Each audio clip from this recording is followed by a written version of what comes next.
Hello hi ನಮಸ್ತೆ welcome back to my channel simple Saviruchi. ಇವತ್ತಿನ recipe tomato rasam ಅಥವಾ ತಿಳಿಸಾರು. ಇದನ್ನು ಮನೆಯಲ್ಲೇ ಪೌಡರನ್ನು ಮಾಡಿಕೊಂಡು ಯಾವ ರೀತಿ ಟೊಮೆಟೊ ತಿಳಿಸಾರನ್ನು ಅಥವಾ ರಸಮನ್ನು ಮಾಡೋದು ಅಂತ ನೋಡೋಣ ಬನ್ನಿ. ಮೊದಲಿಗೆ ನಾನಿಲ್ಲಿ ರಸಮ್ ಪೌಡರನ್ನು ಮಾಡ್ತಾಯಿದ್ದೀನಿ. ಇದಕ್ಕಾಗಿ ನಾನಿಲ್ಲಿ 1/2 ಕಪ್ ತೊಗರಿಬೇಳೆಯನ್ನು ತಗೊಳ್ತಾ ಇದ್ದೀನಿ. ಹಾಗೆಯೇ 1/4 ಕಪ್ ಜೀರಿಗೆಯನ್ನು ತಗೊಳ್ತಾ ಇದ್ದೀನಿ. ಮತ್ತು 1/2 ಕಪ್ ಧನಿಯಾ ಅಥವಾ ಕೊತ್ತಂಬರಿ ಬೀಜವನ್ನು ತೆಗೆದುಕೊಳ್ತಾ ಇದ್ದೀನಿ. ಹಾಗೆಯೇ 1/4 ಕಪ್ ಕಾಳುಮೆಣಸನ್ನು ತೆಗೆದುಕೊಳ್ತಾ ಇದ್ದೀನಿ. ಈ ಜೀರಿಗೆ ಮತ್ತು ಕಾಳುಮೆಣಸನ್ನು ಎಷ್ಟು ಹಾಕ್ತೀವೋ ಅದು ರಸಮ್ಗೆ ತುಂಬಾ ಟೇಸ್ಟನ್ನು ಕೊಡುತ್ತೆ. ಆದ್ದರಿಂದ ಇವೆರಡನ್ನೂ ಕೂಡ ನಾವು ಸ್ಕಿಪ್ ಮಾಡೋದಕ್ಕೆ ಹೋಗಬಾರ್ದು. ಹಾಗೆ ಒಂದು ಸ್ವಲ್ಪ ಉದ್ದಿನಬೇಳೆಯನ್ನು ಹಾಕ್ತಾಯಿದ್ದೀನಿ, ಇದು ಸ್ಮೆಲ್ಗೋಸ್ಕರ. ಹಾಗೆ ಮೆಣಸನ್ನು ಹಾಕಿ ಚೆನ್ನಾಗಿ ಸಪ್ರೇಟಾಗಿ ಫ್ರೈ ಮಾಡ್ತಾಯಿದ್ದೀನಿ. ಲಾಸ್ಟಲ್ಲಿ ಇದನ್ನೆಲ್ಲ ಅದಕ್ಕೆ ಒಂದೆರಡು ಕರಿಬೇವಿನ ಎಲೆಯನ್ನು ಹಾಕಿ ಮಿಕ್ಸ್ ಮಾಡ್ತಾಯಿದ್ದೀನಿ. ಇದನ್ನೆಲ್ಲ ಚೆನ್ನಾಗಿ ಫ್ರೈ ಮಾಡಿಕೊಂಡು ಸ್ವಲ್ಪ ಹೊತ್ತು ತಣ್ಣಗಾಗೋದಕ್ಕೆ ಬಿಡಬೇಕು. ಆ ನಂತರದಲ್ಲಿ ನಾವು ಇದನ್ನು ಪೌಡರನ್ನು ಮಾಡ್ಕೊಳ್ಬೇಕಾಗತ್ತೆ. ಈಗ ನಾನು ತಿಳಿ ಸಾಂಬಾರಿಗೆ ರೆಡಿ ಮಾಡ್ಕೊಳ್ತಾ ಇದ್ದೀನಿ. ಒಂದು ಪಾತ್ರೆಯನ್ನು ತೆಗೆದುಕೊಂಡು ಇದರಲ್ಲಿ 2ರಿಂದ 3 ಸ್ಪೂನ್ ಆಯಿಲನ್ನು ಹಾಕ್ತಾಯಿದ್ದೀನಿ.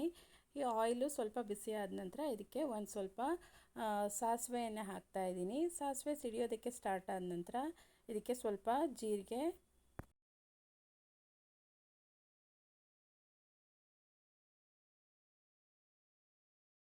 ಹಾಗೆ ಜಜ್ಜಿಟ್ಕೊಂಡಿರುವಂಥ ಬೆಳ್ಳುಳ್ಳಿ, ಹಾಗೆಯೇ ಒಂದೆರಡು ಮೆಣಸಿನಕಾಯನ್ನು ಹಾಕ್ತಾಯಿದ್ದೀನಿ. ಹಾಗೆ ಬೇವಿನ ಎಲೆಗಳ 8ರಿಂದ 10 ಬೇವಿನ ಎಲೆಯನ್ನು ಹಾಕಿ ಫ್ರೈ ಮಾಡ್ಕೊಳ್ಬೇಕು.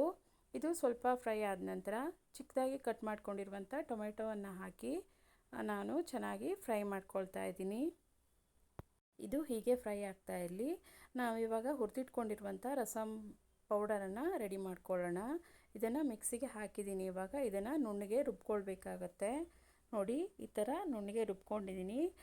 ಸ್ಮೆಲ್ ಕೂಡ ತುಂಬಾ ಚೆನ್ನಾಗಿದೆ. ಪೌಡರ್ ರೆಡಿಯಾಗಿದೆ. ಇದನ್ನು ಎಷ್ಟು ಬೇಕೋ ಅಷ್ಟನ್ನು ಯೂಸ್ ಮಾಡಿಕೊಂಡು ಉಳಿದಿರೋದನ್ನು ಒಂದು ಕಂಟೈನರ್ನಲ್ಲಿ ಹಾಕಿ ಎತ್ತಿಟ್ಕೋಬೋದು. ಹಾಗೆಯೇ ಇಲ್ಲಿ ಟೊಮೆಟೊ ಕೂಡ ಫ್ರೈ ಆಗ್ತಾ ಇದೆ. ಇದಕ್ಕೆ ನಾನು ಒಂದು ನಿಂಬೆಹಣ್ಣು ಗಾತ್ರದ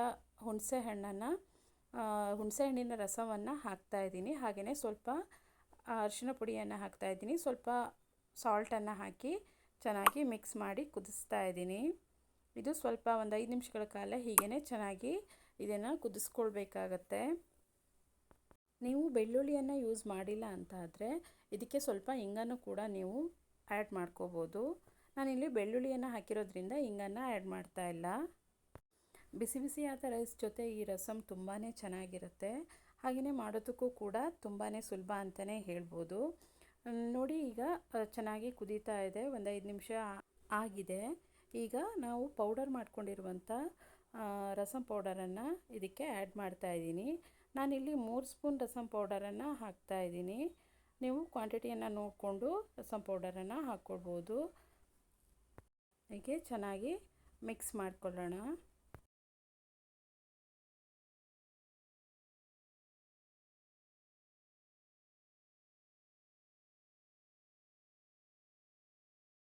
ಪೌಡರೆಲ್ಲ ಚೆನ್ನಾಗಿ ಮಿಕ್ಸ್ ಆಗಿದೆ. ಈಗ ಇದಕ್ಕೆ ನೀರನ್ನು ಆ್ಯಡ್ ಮಾಡ್ಕೊಳ್ತಾ ಇದ್ದೀನಿ. ನಾನಿಲ್ಲಿ ಒಂದು 3 ಗ್ಲಾಸ್ ನೀರನ್ನು ಹಾಕ್ತಾಯಿದ್ದೀನಿ.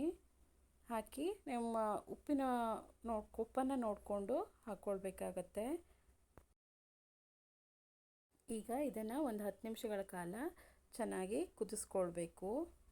ಸಿಂಪಲಾದ ಟೇಸ್ಟಿಯಾದ ರಸಮ್ನ ಈಸಿ ಮೆಥಡಲ್ಲಿ ತೋರಿಸಿದ್ದೀನಿ. ಈ ವಿಡಿಯೋ ನಿಮಗೆ ಇಷ್ಟ ಆದರೆ ಪ್ಲೀಸ್ ವಿಡಿಯೋನ ಲೈಕ್ ಮಾಡಿ, ಶೇರ್ ಮಾಡಿ, ಹಾಗೆಯೇ ಕಾಮೆಂಟ್ ಮಾಡಿ. ಚಾನಲ್ನ ಸಬ್ಸ್ಕ್ರೈಬ್ ಮಾಡದೆ ಯಾರಾದರೂ ವಿಡಿಯೋ ನೋಡ್ತಾ ಇದ್ದರೆ ಪ್ಲೀಸ್ ಚಾನಲ್ನ ಸಬ್ಸ್ಕ್ರೈಬ್ ಮಾಡಿಕೊಂಡು ನೋಡಿ. ಹೀಗೇ ಸಪೋರ್ಟ್ ಮಾಡ್ತಾಯಿರಿ. Thank you for watching.